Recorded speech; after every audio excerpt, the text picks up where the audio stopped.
Ford announced today that it will pay thousands of pounds in refunds and compensation for repairs to models with EcoBoost engines. We've reported on You and Yours about the problems some owners have had with these engines. The engines have heated up, damaged the coolant pipes and even caused fires. Drivers complained to us and they set up a Facebook group because they couldn't get Ford to accept liability. Well, all that changed from this morning. We'll hear from the man who runs Ford in the UK in a moment, but first, our reporter Harry Kretschmer has been following the problems with EcoBoost engines.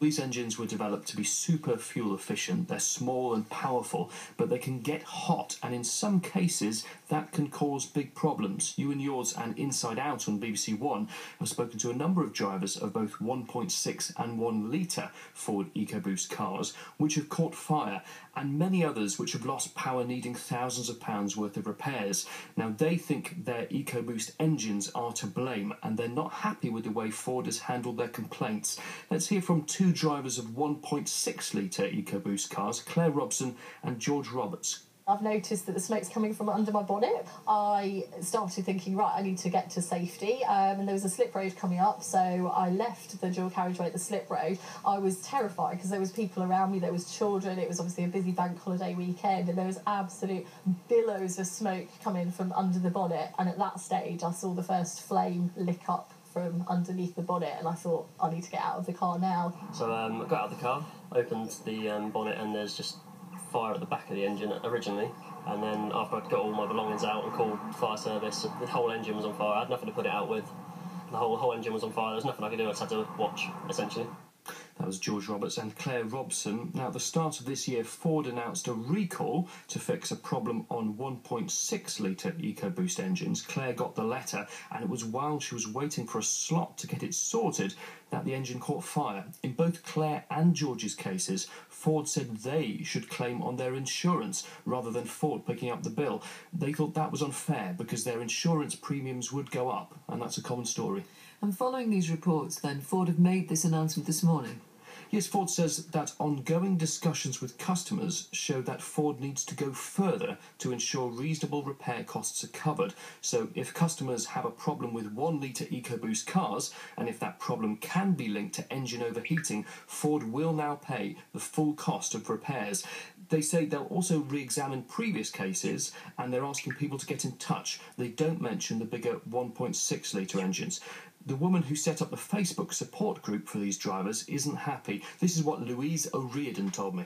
I don't feel that Ford have done enough, and I don't feel that even with that response that is enough. I feel that they should be proactively contacting all owners of these affected vehicles and not expecting the owners to contact them. I feel that they should be making this process a lot smoother, a lot faster, and making sure that customers that have spent thousands of pounds on their vehicles are not out of pocket, are not inconvenienced, that they have a courtesy car during the period that they're left without the car that they've bought, and that Ford apologise to them. So a lukewarm response to Ford's announcement from Louise O'Riordan. Her group has around 1,300 members who've had problems with these cars, and they're planning legal action against Ford. That was Harry Kretschmer. Well, earlier this morning, Andy Barratt, the chairman and managing director of Ford in Britain, spoke to me about this. Ford's statement today says ongoing discussions with customers show Ford needs to go further. So I asked him, is that an admission that Ford has let its customers down? Winifred, I think it's disappointing that we haven't done our best for many of these customers, and that's why we've taken the feedback. We've stepped up today and responded with the solutions. So if someone has an occurrence of this today, we will cover that repair 100%. And if they've had a repair previously that wasn't covered, then we will go back and revisit that repair. So the short answer is yes? I think it's disappointing. Now, these are some of the UK's best-selling cars. Doesn't it feel a bit like you've taken your customers for granted? You know, we've done a number of reports this year about these problems. They've all featured drivers frustrated about Ford customer service and care, you know, being told to rely on their own insurance, being refused courtesy cars. And they say that your people have generally been poor at keeping in touch with them, keeping them informed. Are you going to make any improvements there? Customer service for me is paramount. I'm very visible publicly to make sure that I'm contactable. I believe that customer service is the thing that we should stand for, and we have not delivered exceptional customer service in this instance. We are making improvements. What about the other thing that people have been unhappy about? No courtesy car. Will you get a courtesy car if your EcoBoost breaks down? All of our dealers run courtesy cars, and we operate through a dealer network.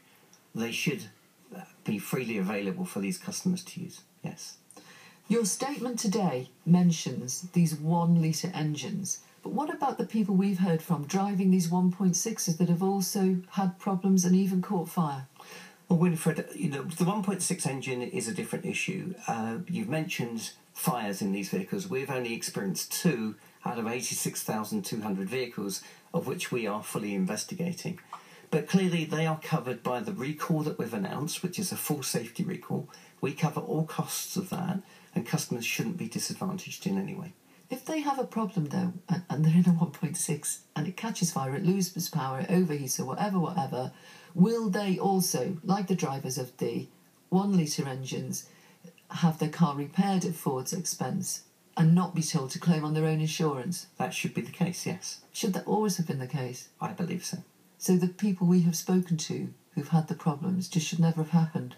I can't talk about specifics, Winifred, because I don't know the facts and it will be wrong to do so. However, from my perspective, we should do what's right by the customer. Now, lawyers have told us that more than 1,200 EcoBoost drivers so far have signed up to a potential group legal action over these engine failures. Do you think what you've announced today will stop that in its tracks? I can't comment on that because I think it'll be inappropriate. My priority remains keeping people motoring in their Ford vehicle, which is what they purchased the vehicle to do. That's Andy Barratt, the Chairman and Managing Director of Ford in Britain. And there'll be more about the Ford EcoBoost problems tonight on Inside Out. That's on BBC One in England at 7:30. That's it for today. Tomorrow it's our weekly phone-in. Call you and yours. We want to hear how loneliness has affected